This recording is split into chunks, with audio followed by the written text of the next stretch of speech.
তার মানে কি মুক্তিযুদ্ধের সন্তান নাতিপুতিরা কেউ মেধাবী নেই, যত রাজাকারের বাচ্চারা নাতিপুতি হলো মেধাবী, তাই না?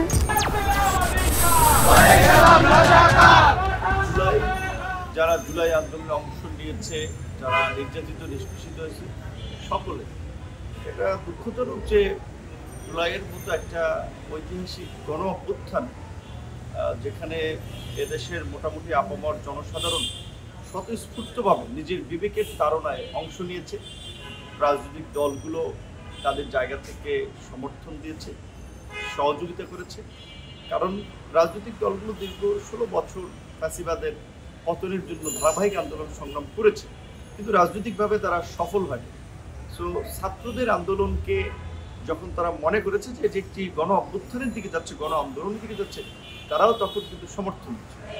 এখন এই আন্দোলনের আসলে ক্রেডিট নেওয়ার জন্য যারা এখন ওই যে আপনি যেটা বলছেন যে প্রোফাইল লাল করা, অমুকের আইডিয়া, বাংলা ব্লকের অমুকের আইডিয়া, কিংবা আপনার মার্চ করা অমুকের আইডিয়া, এইগুলা বলার মধ্যে দিয়ে আমি মনে করি যে অনেকে আসলে নিজেদেরকে জাহির করার চেষ্টা করছেন, কিংবা বিশেষ করে এই গণ অভ্যুত্থানের ক্রেডিট নিয়ে যেভাবে বিতর্ক হচ্ছে বা কোন দলের কত শহীদ কি অবদান, এগুলো নিয়ে যখন তর্ক বিতর্ক হচ্ছে, তার মধ্যে এই আলোচনাগুলো একবারেই অবান্তর। আসলে এখন বা লাল প্রোফাইল লাল করেছে অমুকের আইডিয়া, বাংলা ব্লকের অমুকের আইডিয়া, যদি সরকার পতন না হতো তখন কেউ বলতো, কেউ কিন্তু দায় নিত।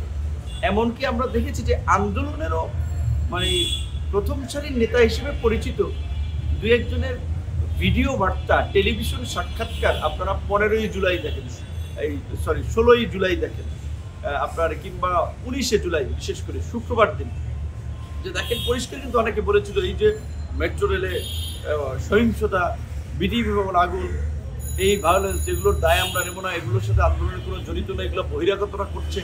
অনেকে কিন্তু পরিস্থিতি মানে ভয়াবহ দাজ করে নিজেদেরকে রক্ষা করার জন্য সরকারের পক্ষে একটা প্রো পজিশন নিয়েছিলেন, প্রো গভর্নমেন্ট পজিশন, এটাও আমরা দেখেছি।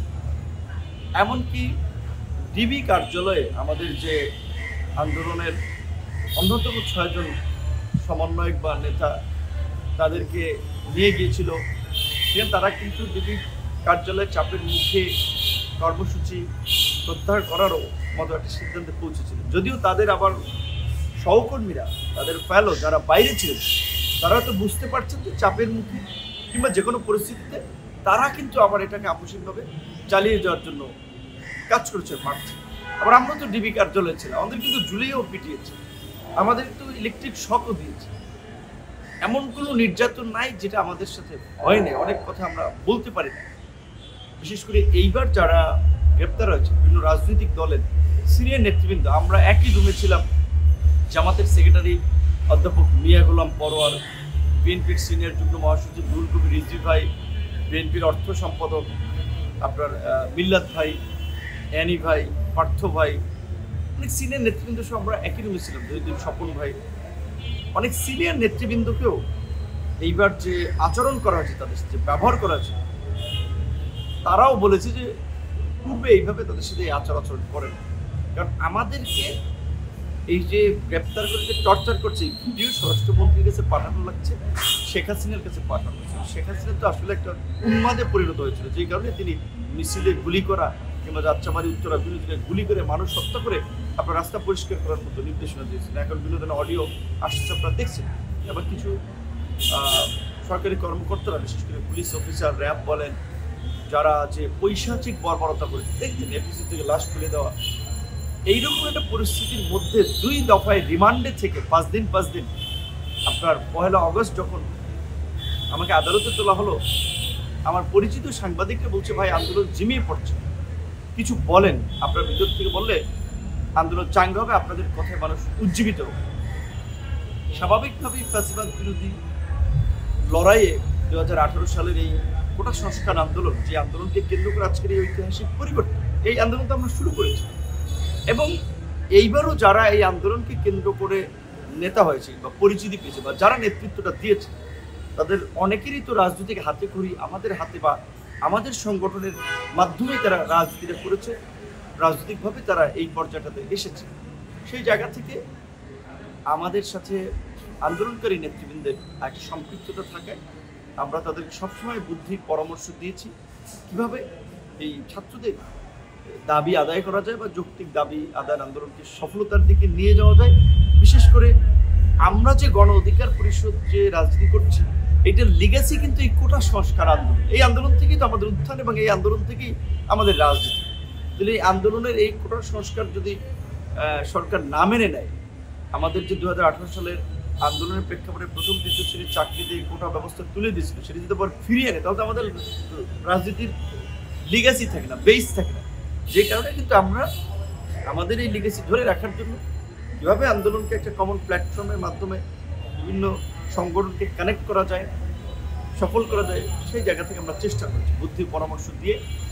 এবং যখন আমরা দেখেছি যে এই আন্দোলন ক্রমাগতভাবে দেশের বাইরে বলা চলে বিভিন্ন জেলায়, উপজেলায়, বিশ্ববিদ্যালয়, কলেজে ছড়িয়ে পড়ছে এবং সরকারি দলের যে ছাত্র সংগঠন ছাত্রলীগকে ব্যবহার করে, যুবলীগকে ব্যবহার করে, সরকারি বাহিনীকে ব্যবহার করে নিষ্ঠুরতা চালানো হচ্ছে, আন্দোলন বানচাল করার চেষ্টা করা হচ্ছে, তখনই কিন্তু আমরা এই আন্দোলনকে কীভাবে এক দফায় নিয়ে যাওয়া যায়, কীভাবে একটা ছাত্র আন্দোলনকে গণ আন্দোলনে নেওয়া যায়, এই বিষয়ে দায়িত্বশীল ছাত্র নেতৃবৃন্দের আন্দোলন ছিল, তাদেরকে পরামর্শ দিয়েছি, আলাপ করেছি, রাজনৈতিক দলগুলোকে কীভাবে সম্পৃক্ত করা যায় আমরা চেষ্টা করেছি। সো আমরা তো বাইরে থাকতে এই চেষ্টাটা করেছি। যখন 19 জুলাই কিংবা 20 জুলাই রাত্র গ্রেপ্তার হয়ে গেলাম এবং গ্রেপ্তারের পর তো আমরা খোঁজখবর টুকটাক পাচ্ছিলাম, বিভিন্ন নতুন নতুন আসামি ডিবি কার্যালয় আসতেছে, অ্যারেস্ট হচ্ছে থানায়, আপনার কারাগারে, তাদের কাছে আপডেট পাচ্ছি। পুলিশের অনেক কর্মকর্তারা বলছে ভাই আমরা বাসায় যেতে পারছি না, লোকজন যেখানেই দেখে পুলিশ পিটায়, হ্যাঁ পুলিশের নামই শুনতে পারে না। প্রশাসনের মধ্যে শুনতেছি ডিবি এনএসআইকে দোষারোপ করে, এনএসআই ডিজিএফআইকে দোষারোপ করে, একটা বলা চলে আপনার অসংগতি এবং তাদের অনেকের চোখে মুখে একটা ভয়ের ছাপ, যে কোনো সময় পরিস্থিতি আপনার পরিবর্তন হতে পারে একটা। এই কারণে আমি বুঝতে পারছিলাম যে সরকার আর বেশি দিন টিকবে না। যে কারণে আমরা ওই 2 দফা রিমান্ডের মুখে থেকেও মানুষকে এনকারেজ করার জন্য আমরা একটা ঝুঁকি নিয়ে বলেছিলাম যে 90% পতন হয়ে গেছে। এটা তো আমি জানতাম না, আমি কি বাইরে ছিলাম, আর এটা ওই তথ্যটা আমি পেয়েছিলাম। আমি জাস্ট নিজের অ্যাসেসমেন্ট অনুমান থেকে বলেছি, একটা ঝুঁকি নিয়ে যে যদি এইটা শুনে মানুষ মনে করে যে একটা বন্দি অবস্থা একটা মানুষ রিমান্ডে নির্যাতনের মুখে দাঁড়িয়ে এই কথা বলছে, তাহলে বোধহয় ঘটনা তাই, যাতে মানুষ উজ্জীবিত হয়। কারণ আমাকে যখন আদালতে তোলা হয়েছে তখন তো আপনারা দেখেছেন আমি পায়ে হাঁটতে পারতেছিলাম না, শরীরের বিভিন্ন জায়গায় আপনার যেটা বলে যে পেশি আপনার শেষে গেছে আপনার মারধরের ফলে। তো এইরকম একটা পরিস্থিতির মধ্যে দাঁড়িয়ে যখন এই কথাগুলো বলছি তখন তো মানুষ মনে করবে যে এই কথাটা ভিত্তি আছে। এই কথা বলার ফলে যদি আবার ধরেন রিমান্ডে পরবর্তী ধাপ থাকতো তাহলে তো ডিবি কার্যালয় এখানে আমাদেরকে টর্চার করতো। এটা যদি রিমান্ড শেষে আমাদেরকে কারা হেফাজতে পাঠায়, যেই কারণে হয়তো ওই সময় টর্চারটা শিকার হয়নি। কিন্তু এর আগে আপনারা জানেন যে আরও একবার আমাকে যখন আদালতে তোলা হয়েছে আমি কিন্তু বিচারককে আঙ্গুল তুলে বলছিলাম যে এই ফ্যাসিবাদের পতন হবে এবং শেখ হাসিনার এই ফ্যাসিবাদকে সাপোর্ট করার জন্য আপনাদেরকেও খেসারত দিতে হবে, এইভাবে বাংলাদেশ চলবে না। এই কারণে কিন্তু আমাকে ডিবি কার্যালয়ে আরও বেশি মারধর করা হয়েছিল, যে বিচারককে আমি হুমকি দিয়েছি। হ্যাঁ, কারণ আমরা তো কোর্টের দাঁড়িয়ে কথাগুলো বলেছিলাম এবং সেটা মিডিয়া সাংবাদিক যাদের অ্যাক্সেস ছিল তারা তো এটা আবার পত্রপত্রিকায় নিউজ করেছে। আমরা জীবনের ঝুঁকি নিয়েই আসলে ডু আর ডাই মনস্তত্ত্ব থেকেই শুরু থেকে হাসিনা বিরোধী লড়াই ছিলাম, যে হাসিনার আমলে তো আমরা ভালো থাকতে পারবো না, আর এই দেশেও ভালো কিছু হবে। সুতরাং আমরা ভালো থাকি বা না থাকি, এই দেশের যদি ভালো কিছু একটা পরিবর্তন হয়, এই দেশের মানুষ বাঁচবে, দেশটা বাঁচবে, সেই জায়গা থেকে আমরা লড়াই চালিয়ে গেছি। এখন আমরা মনে করি আমাদের লড়াই শেষ হয়নি। আমাদের সেই কাঙ্ক্ষিত বাংলাদেশ বিনির্মাণে শাসনতান্ত্রিক কাঠামো বা ব্যবস্থার সংস্কার, একটা সহনশীল নতুন রাজনীতি এই দেশে বিনির্মাণ এবং জনগণের আকাঙ্ক্ষিত একটা রাষ্ট্র, একে আমরা উপহার দিতে চাই। যে কারণে আমরা আগেও লড়াই করেছি আওয়ামী লীগের বিরুদ্ধে, আওয়ামী ফ্যাসিবাদের বিরুদ্ধে। এখনও আবার যারা এই পরিবর্তনের পরে নব্য ফ্যাসিস্ট হচ্ছে, চাঁদাবাজ, দখলদার, লুটেরা, মাফিয়া, আপনারা দেখতে পাচ্ছেন যে অনেক সংগঠন, রাজনৈতিক দল আছে যারা ইতিমধ্যেই অন্য সংগঠনের কর্মকাণ্ড এলাকায় করতে দিচ্ছে না, বাধার সৃষ্টি করছে, হামলার সৃষ্টি করছে। এবং নিজেদের আধিপত্য বিস্তার করার জন্য এলাকায় একটা ত্রাসের রাজত্ব কায়েম করার পরিবেশ তৈরি করছে, বাট এটা আমরা হতে দেব না। যে কারণে আমরা বলছি যে আনুপাতিক হারে নির্বাচনের মধ্য দিয়ে একটা ভারসাম্যপূর্ণ সংসদ এবং সকলের প্রতিনিধিত্বশীল সংসদ আগামী নির্বাচনে করতে হবে।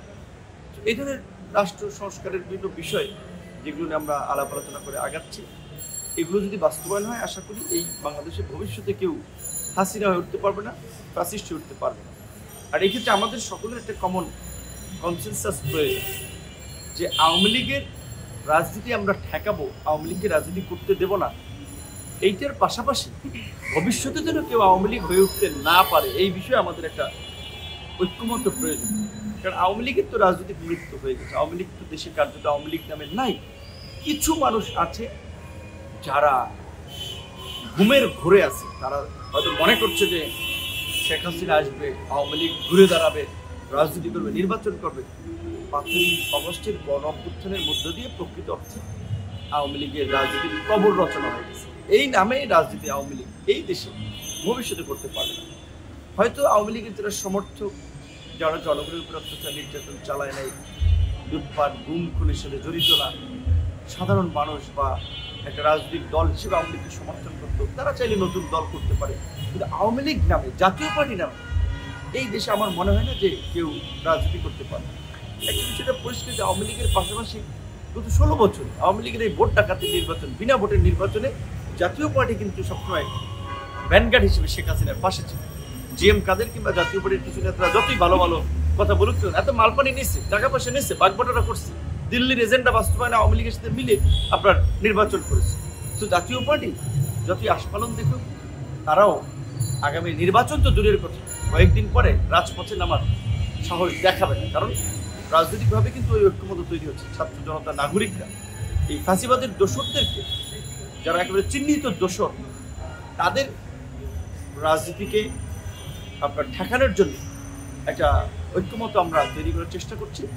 কারণ তারা যদি রাজনীতিতে সুযোগ পায়, দেশ অস্থিতিশীল হবে, দেশ আবার একটা ফ্যাসিবাদের কবলে পড়বে, এবং দেশ অস্থিতিশীল হলে, ফ্যাসিবাদের কবলে পড়লে এই বিপ্লব ব্যর্থ হবে, এবং এই বিপ্লবে অংশগ্রহণ, গণ অভ্যুত্থান অংশগ্রহণের কারণে অনেককে বিচারে মুখোমুখি হতে হবে ভবিষ্যতে। সেই জন্য আমরা সকল বিপ্লবীদেরকেই বলবো, এই ফ্যাসিস্টদের প্রশ্নে যেন আমরা আপোষহীন থাকি, এবং পরিবর্তনের জন্য যেন আমাদের সকলের একটা জোরালো অবস্থান থাকে।